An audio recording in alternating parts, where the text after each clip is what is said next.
Good morning, children. We are beginning the chapter, the third level, written by Jack Finney. This is the first chapter in your Vistas book, prescribed for class 12 CBSE. Before we understand the chapter, there are some new terms. You can see there are some pictures I have shown on the right side of the screen. These three new terms are there. One of them is philately. Philately is the hobby of collecting stamps. Now people have a hobby. When people used to send postage stamps, now this trend has gone quite down.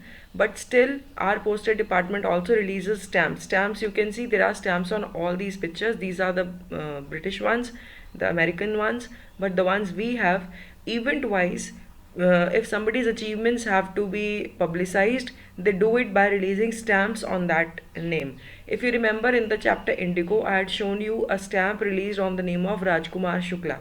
So Mahatma Gandhi, 150 years of independence, there are such themes that the government takes and stamps are issued on these themes. So whenever a new stamp is released, people have a hobby to collect these stamps.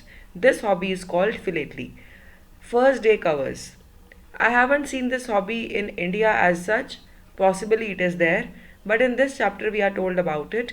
First day covers are collectible envelopes. Now, when a stamp is put and it is released and it is used for the first time, there is an official envelope designed and released for that also, and that is called first day cover.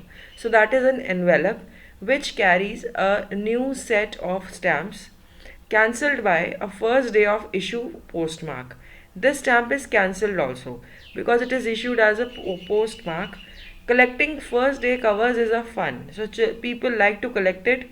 This is an exciting hobby and a potential investment because later on they sell it for a very high price. It enables you to gain knowledge or own a piece of history because it becomes a historical moment. These covers are often carried, autographed, or they are sold also.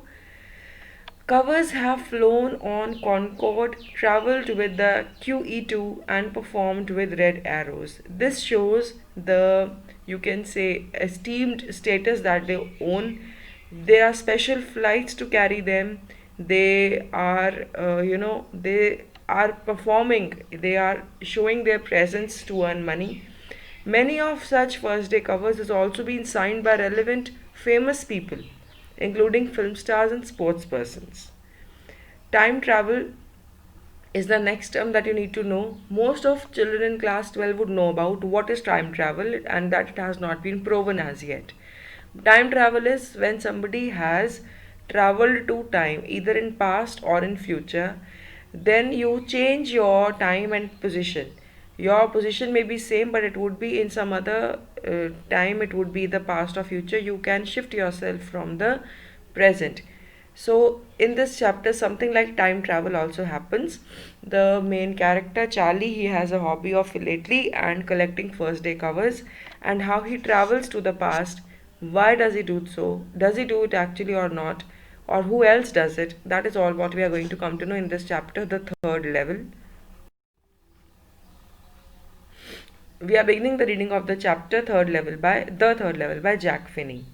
Here I am going to tick mark wherever we see the element of mystery put in by the author. The element of mystery we will see. The presidents of the New York Central and the New York, New Haven and Hartford railroads will swear on a stack of timetables that there are only two. Two refers to two levels of the railway station.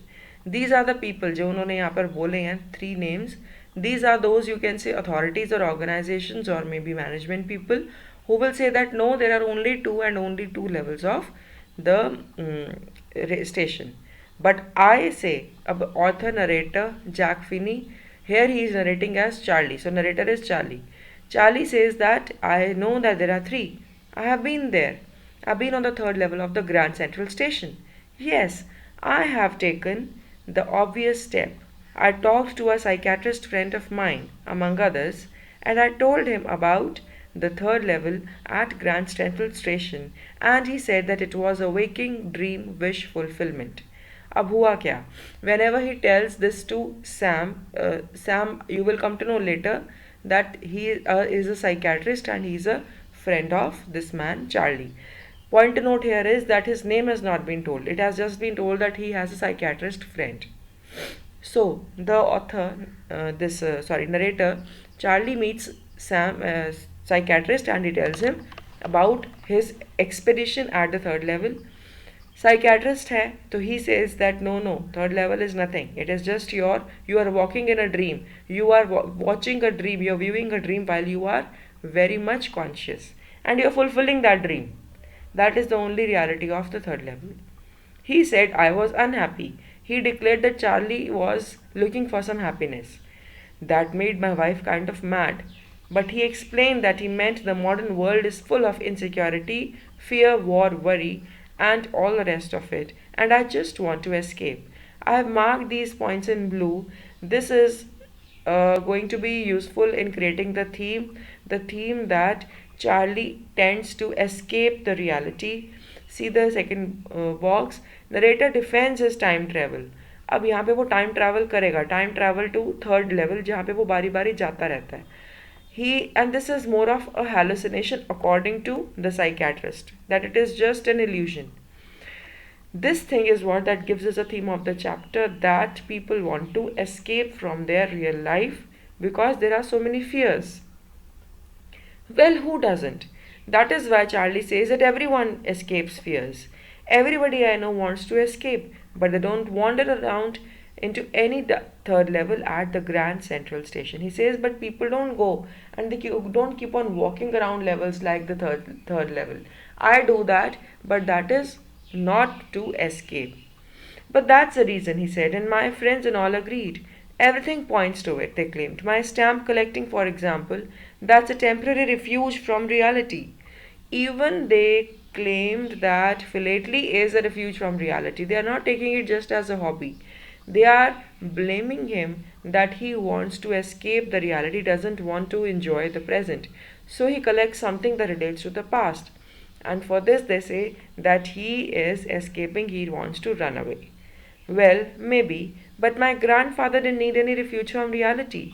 Things were pretty nice and peaceful then. So he defends. He says that my grandfather started philately, and at that time he wasn't escaping from anything, and things were nice and peaceful. So why do you say that philately means temporary refuge, a temporary escape from the reality? So this is what Charlie questions. In this much we are going to quickly see, is there anything that gives you a mystery, a feel of mystery? Yes, there is. When Charlie says that I often go to third level, I have explored it. Others may not agree, but I agree. This is that something that gives us mystery in the chapter. Things are pretty nice and peaceful in his day from all I hear, and he started my collection. It's a nice collection too. Blocks of four of practically every US issue, first day covers, and so on. President Roosevelt collected stamps too, you know. So this is how Charlie defends. He explains that what he is doing is not an ordinary thing. Big people like President Roosevelt, his own grandfather in the past, they've been doing it, and they've been doing it very happily. If you are accusing me that I am escaping from something, means they are also worthy of this blame. And he says definitely they were not mad, they would not do that otherwise. So it is an interesting thing to do. See the green box, there's a question, please answer it. I've just now answered. Anyway, here's what happened at Grand Central. अब वो explain करेगा. One night last summer, I worked late at the office. I was in a hurry to get uptown to my apartment, so I decided to take the subway from Grand Central because it's faster than the bus. So he takes subway means a train. Now I don't know why this should have happened to me. See, there's a tick mark. Again, element of mystery is being worked upon. I am just an ordinary guy named Charlie, 31 years old, and I was wearing a tan gabardine suit and a straw hat with a fancy band. I passed a dozen men who looked just like me, and I wasn't trying to escape from anything. I just wanted to get home to Louisa, my wife.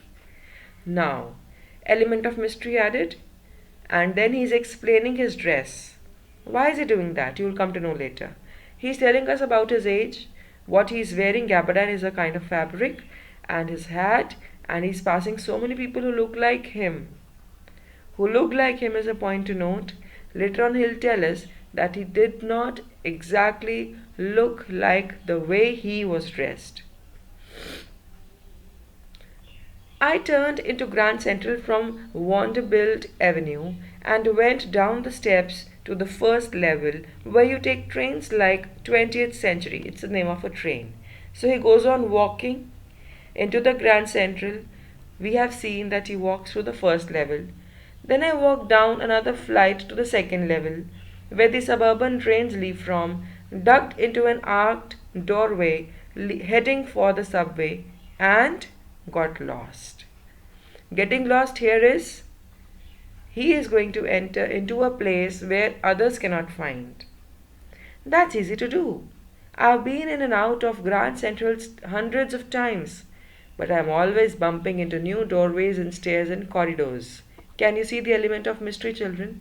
He is explaining things which he has done many times, but the way he is telling them, it gives a mysterious feeling into the chapter.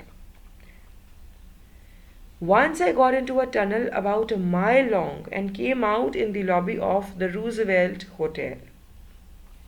Another time, I climbed up in an office building on 46th Street, 3 blocks away. I'll read the last line again. Let's quickly see what all I've written here.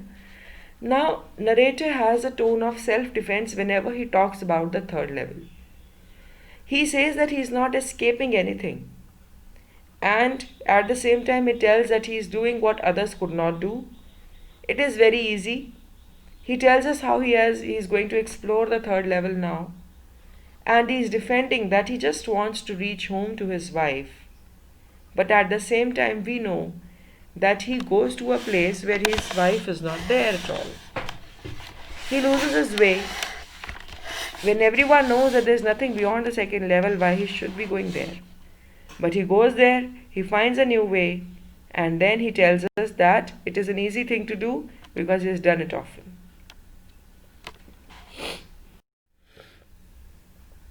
A quick recap. I'm giving you a few questions before we end the phase 1. What made Louisa lose temper in the story? And what was the psychiatrist's conclusion about Charlie's experience at the third level?